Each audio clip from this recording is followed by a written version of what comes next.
युवराज और सुहानी नीचे झुक गए थे, इसीलिए उन्हें चोट नहीं लगती। बाहर निकलो अभी। युवराज के ऐसा कहते ही वो दोनों कार से बाहर निकल जाते हैं।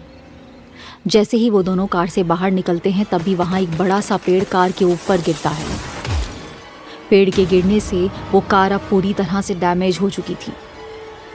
अगर इस वक्त कोई इंसान उस कार के अंदर बैठा होता तो उसका बचना नामुमकिन था। युवराज भागकर सुहानी के पास जाता है और उसका हाथ पकड़ लेता है। तुम ठीक हो? युवराज की आंखों में सुहानी के लिए डर साफ दिखाई दे रहा था। ये सब देखकर सुहानी बहुत डर गई थी। डर की वजह से वो कुछ बोल नहीं पा रही थी। वो बस हाँ में अपना सर हिला देती है। युवराज को अपने आसपास कुछ महसूस हो रहा था। वो यही है, चलो यहाँ से। युवराज सुहानी का हाथ पकड़कर आगे बढ़ने लगता है, लेकिन सुहानी अपने कदम नहीं बढ़ाती। युवराज वहीं रुककर सुहानी को सवालिया नजरों से देखने लगता है। मैं निशा के बिना वापस नहीं जाऊंगी। युवराज समझ जाता है कि सुहानी उसकी बात नहीं मानने वाली है। ठीक है। युवराज सुहानी का हाथ पकड़कर पुराने रोड की तरफ बढ़ जाता है। वो दोनों तेजी से विशिंग वेल की तरफ जा ही रहे थे, तभी सुहानी को अपने कान के बिल्कुल करीब से फुसफुसाती हुई आवाज सुनाई देती है।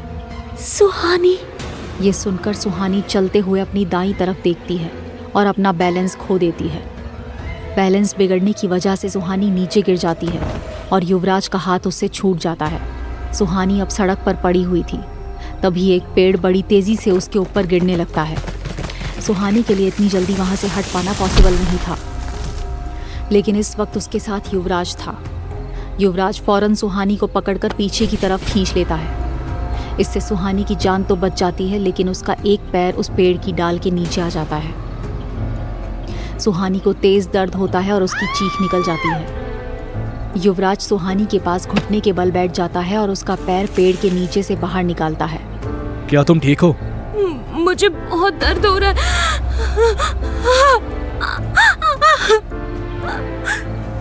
क्या तुम उठ सकती हो? मैं कोशिश करती हूँ। वो दोनों सड़क पर बैठे हुए थे, तभी एक साया तेजी से सुहानी के पास से उसे छूते हुए गुजरता है। ये सब एक के बाद एक इतनी जल्दी हो रहा था कि युवराज को संभलने का मौका ही नहीं मिल रहा था। उस साए के जाते ही सुहानी को अपनी गर्दन के पास तेज दर्द महसूस होता है।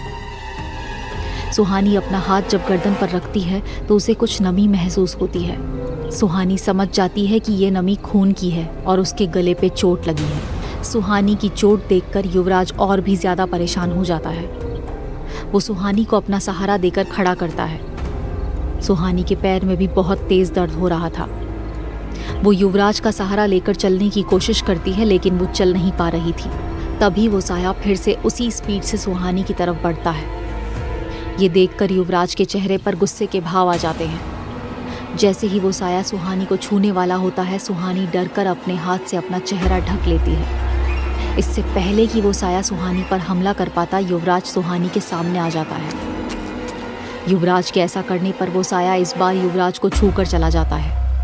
साये के युवराज को छूते ही वहाँ एक भयानक आवाज़ गूंज जाती है और अगले ही पल वहाँ सब कुछ शांत हो जाता है। कुछ पल पहले चारों तरफ जो हलचल हो रही थी अब वो बिल्कुल बंद हो गई थी। चारों तरफ फिर से वही सन्नाटा छा गया था। अगर कोई आवाज़ आ रही थी तो वो आवाज़ सुहानी और युवराज की तेज सांसों की थी। कुछ देर बाद सुहानी को एहसास होता है कि उसे कुछ भी नहीं हुआ है और वो अपना हाथ चेहरे से हटाती है और देखती है कि अब वो साया वहाँ नहीं है और उसके सामने युवराज खड़ा है। क्या वो साया चला गया? हाँ। कहीं वो फिर से तो वापस नहीं आएगा ना? युवराज सुहानी के सवाल का कोई जवाब नहीं देता और अपने आसपास देखने लगता है। वहाँ सड़क पर सुहानी का मोबाइल पड़ा हुआ था, जिसकी फ्लैश लाइट अभी भी ऑन ही थी। युवराज उस मोबाइल को उठाता है और उसे सुहानी की तरफ बढ़ा देता है। सुहानी एक नज़र युवराज को देखती है, जो बिना किसी भाव के दूसरी तरफ देख रहा था। सुहानी युवराज से अपना फ़ोन लेकर उसमें टाइम देखती है। अभी सुबह के 4:15 हो रहे थे। ये देखकर सुहानी को कुछ याद आ जाता है। अच्छा, तो वो साया इसीलिए चला गया? युवराज को सुहानी की बात समझ नहीं आती। क्या? मैंने सुना है कि सुबह 4 बजे से ब्रह्म मुहूर्त शुरू होता है। इसके बाद से बुरी शक्तियाँ कमजोर पड़ जाती हैं। शायद इसी वजह से वो साया मुझे बिना मारे ही चला गया। युवराज इस बात का कोई जवाब नहीं देता। वो जानता था कि उस साई की वहां से जाने की वजह कुछ और ही थी। तभी सुहानी को निशा की याद आती है। युवराज सर, हम उस विशिंग वेल से बस कुछ कदम की ही दूरी पर हैं। हमें निशा को ढूंढना है। युवराज सुहानी को सहारा देकर उस विशिंग वेल की तरफ बढ़ जाता है। सुहानी ने नोटिस नहीं किया था, लेकिन युवराज के हाथ पर भी एक पंजे का निशान बना था जिससे खून बह रहा था। युवराज उस हाथ को पीछे कर लेता है जिससे सुहानी की नज़र उस पर ना पड़े। कुछ ही देर बाद वो दोनों विशिंग वेल के सामने थे। वहां पहुंचते ही सुहानी बेचैन होकर निशा को ढूंढने लगती है, लेकिन वहां कोई नहीं था। निशा, निशा, निशा, क्या तुम यहाँ हो? निशा! सुहानी पागलों की तरह इधर उधर निशा को ढूंढने लगती है, लेकिन इसका कोई फायदा नहीं था। निशा वहां नहीं थी। कुछ देर तक उसे ढूंढने के बाद सुहानी की हिम्मत भी जवाब दे जाती है। उसकी आंखों से आंसू बहने लगते हैं और वो घुटने के बल जमीन पर बैठकर रोने लगती है। युवराज को भी अब यही लग रहा था कि निशा भी बाकी लोगों की तरह उस साए का शिकार बन गई है। उसे निशा के लिए दुख हो रहा था, लेकिन साथ ही सुहानी की ऐसी हालत देखकर उसे बिल्कुल अच्छा नहीं लग रहा था। वो सुहानी के पास जाकर घुटने के बल बैठ जाता है। उसे समझ नहीं आ रहा था कि वो सुहानी को कैसे हैंडल करे। वो अपना हाथ उठाकर सुहानी के कंधे की तरफ बढ़ाता है, लेकिन अपने हाथ को हवा में ही रोक लेता है। तभी सुहानी का फोन बजता है और युवराज अपना हाथ पीछे ले लेता है। सुहानी निशा की खबर मिलने की उम्मीद से फोन को उठाती है। फोन से एक आदमी की आवाज आती है। हेलो, क्या आप सुहानी शर्मा हैं? जी। आपके दोस्त निशा सिंह सिटी हॉस्पिटल में एडमिट है। आप जल्दी से आ जाइए। उस आदमी की बात सुनकर सुहानी की आंखें हैरानी से बड़ी हो जाती हैं। क्या?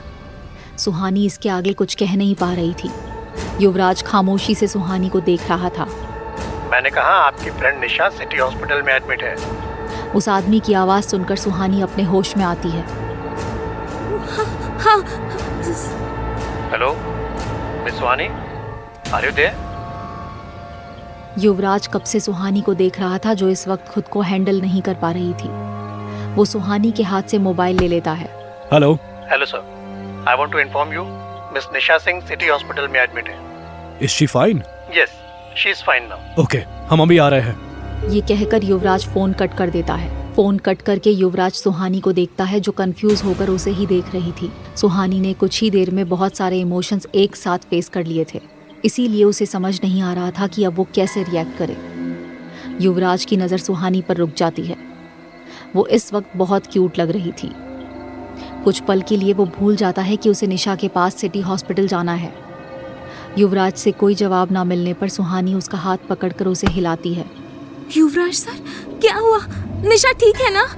सुहानी के ऐसा करने से युवराज का ध्यान टूटता है और वो थोड़ा हड़बड़ा जाता है। अगले ही पल वो खुद को संभालता है। हाँ, वो ठीक है। हमें सिटी हॉस्पिटल जाना होगा। निशा वहीं है। क्या हुआ है उसे? और वो हॉस्पिटल कैसे पहुंच गई? ये उसके पास जाकर ही पता चलेगा। आज युवराज की नज़र सुहानी से हट ही नहीं रही थी। सुहानी का इतना मासूम होना आज युवराज को बहुत परेशान कर रहा था। वो चाहकर भी अपनी नज़रें कहीं और नहीं ले जा पा रहा था। तभी युवराज नोटिस करता है कि सुहानी ने भी कोई गर्म कपड़ा नहीं पहना है और वो ठंड से कांप रही है। युवराज डिसअपॉइंटेड होकर अपनी आंखें बंद कर लेता है। इस लड़की का कुछ नहीं हो सकता। युवराज अपनी आंखें खोलकर अपनी जैकेट निकालता है। सुहानी कंफ्यूज होकर युवराज को देख रही थी। अगले ही पल युवराज उस जैकेट से सुहानी को कवर कर देता है। सुहानी उस जैकेट को खुद से दूर करती है। इसकी जरूरत नहीं है। युवराज सुहानी का हाथ पकड़कर उसे जैकेट उतारने से रोक लेता है। क्या तुम्हें नहीं पता कि तुम शिमला में रहती हो और रात को यहाँ टेम्परेचर माइनस में चला जाता है? तुमने गर्म कपड़े क्यों नहीं पहने हैं? अब सुहानी को ध्यान आता है कि वो जल्दबाजी में बिना गर्म कपड़ों के ही बाहर आ गई थी। अब उसे ठंड का एहसास हो रहा था और उसकी कपकपी बढ़ गई थी। मैं डर गई थी। तो अब इसे पहन कर रखो। नहीं, पहले ही आपका एक जैकेट मेरे पास है और अब ये भी। मेरे पास बहुत है। अगर आप मुझे इसे दे दोगे तो आप खुद क्या पहनोगे? मुझे इसकी जरूरत नहीं है। मुझे ठंड नहीं लगती। युवराज अपनी बात पर जोर देकर आगे कहता है। अब चुपचाप इसे पहने रहो। इस बार सुहानी युवराज को मना नहीं कर पाती और अपनी जिद छोड़ देती है। ठंड तो युवराज को भी काफी लगी थी, लेकिन उसे इस वक्त सिर्फ सुहानी की तकलीफ दिख रही थी। Thank you. सुहानी को वाकई में बहुत ठंड लग रही थी। युवराज बिना कुछ कहे वहां से उठ जाता है। वो उठकर सुहानी की तरफ अपना हाथ बढ़ाता है। सुहानी थोड़ी झिझक के साथ युवराज का हाथ पकड़ लेती है और उठने की कोशिश करती है, लेकिन तभी उसके मुंह से दर्द भरी आह निकल जाती है क्योंकि सुहानी के एक पैर में चोट लगी थी। सुहानी बड़ी मुश्किल से उठ पाती है। क्या तुम चल पाओगी? सुहानी अपने कदम आगे बढ़ाने की कोशिश करती है।